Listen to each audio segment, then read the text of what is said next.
이 성막은 고대 이스라엘이 왜 그렇게 중요하게 생각했는지를 알기 위해서 성막의 디자인의 요소들과 의미를 알아야 됩니다.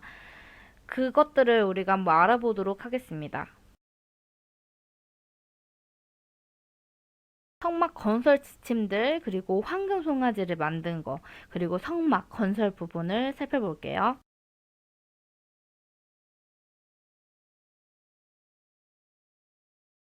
그림에 보시면 뜰과 뜰을 둘러싼 담장, 뜰 안에 서 있는 큰 제단과 손 씻을 물두멍, 그리고 큰 뼈대를 갖춘 천막으로 구성됩니다.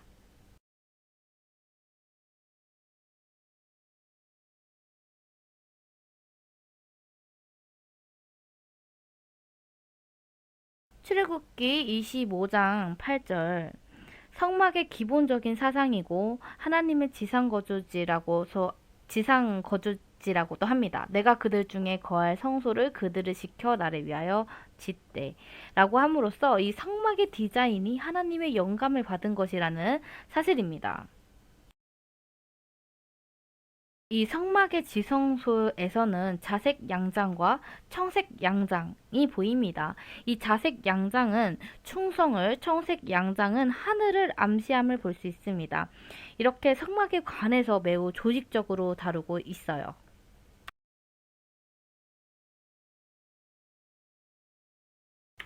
그래서 출애굽기 25장에서 27절은 성막의 디자인과 그 기구들에 대해서, 그리고 28장과 31절에서는 성막에서 일하는 사람들, 제사장들과 건축자들을 다룹니다.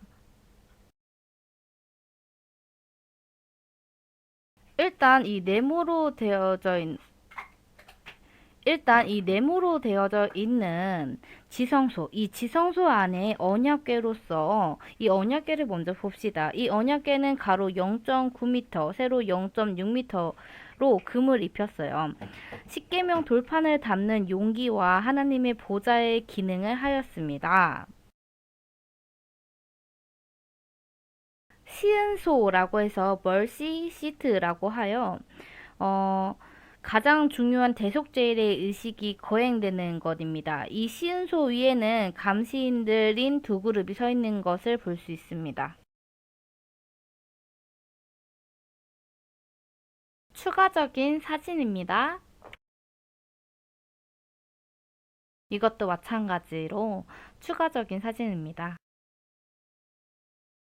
상과 등대에는 성소의 안에 있습니다. 빨간색으로 표시되어 있는 부분인데요.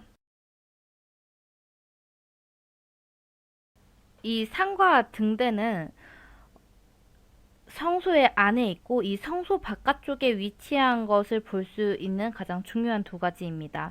이 성소의 금칠한 떡상이 북쪽에 있고요.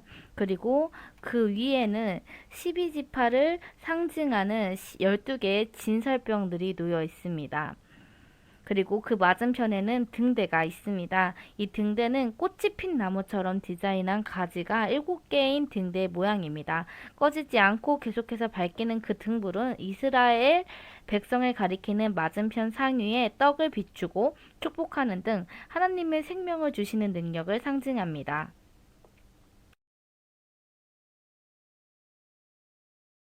방금 말했던 것들의 추가적인 사진들 보시면 되겠습니다. 떡상이 있고 북쪽에 이렇게 있고, 그 다음에 등대가 그 맞은편에 있다. 이렇게. 여기도 추가적인 것들이고요. 추가적인 그 아까 등대 7개 그거입니다. 떡상이고요.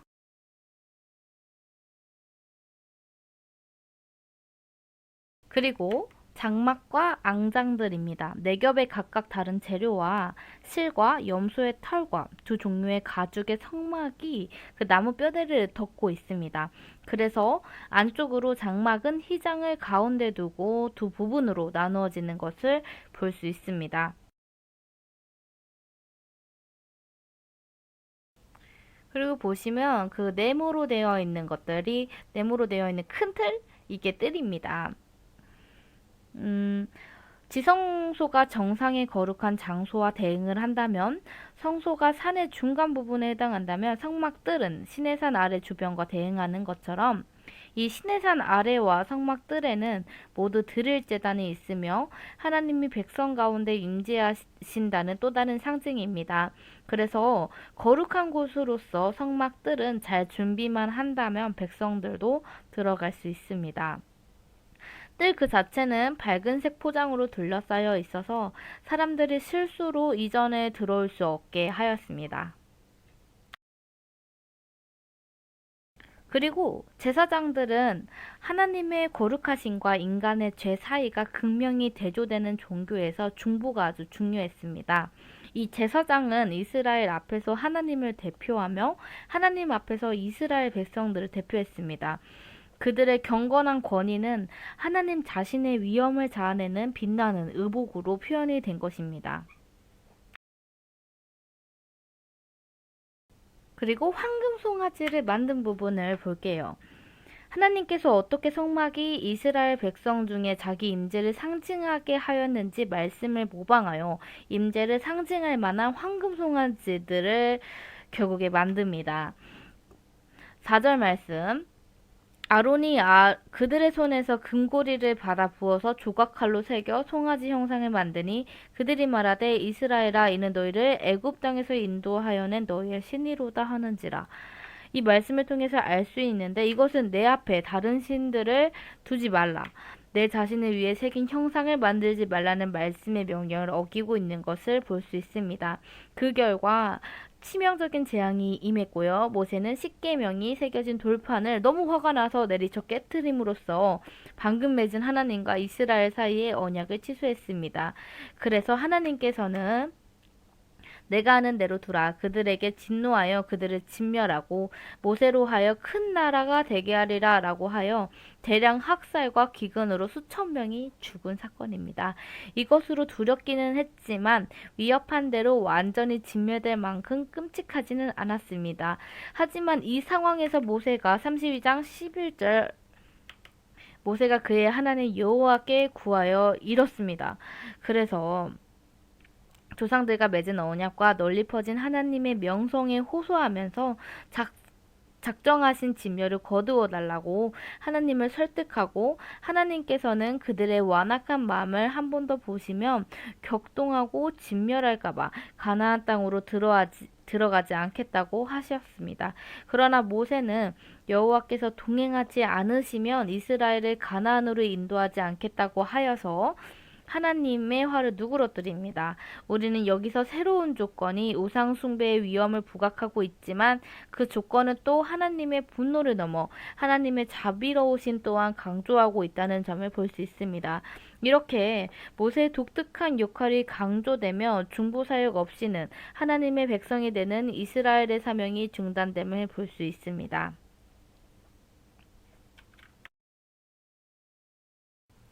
성막 축조에서는 모세가 시내산에서 지침을 받은 대로 부사렐과 오홀리압에게 지시하여 성막과 기명과 제사장의 옷을 어떻게 만들었는지와 백성들이 성막을 짓는 데 쓰도록 열정적으로 은금과 값진 물건들을 내어놓고 있는 모습도 언급하면서 그렇게 모은 물품의 목록도 포함을 볼 수 있습니다. 즉 황금 송아지로 인하여 죄는 이 나라의 전체 진멸로 이어질 수 있었지만 하나님께서 성막의 축조로 하나님의 계획이 다시 재개되었음을 보여줍니다. 하나님의 임재의 상징을 이스라엘의 신적인 왕은 자기 백성 가운데 거하시기를 원하시는 것을 볼 수 있음을 통하여 드러낸 것을 볼 수 있습니다. 지금까지 저와 통요미와 함께 이 출애굽기 구조 여러 개를 쫙 살펴보았습니다.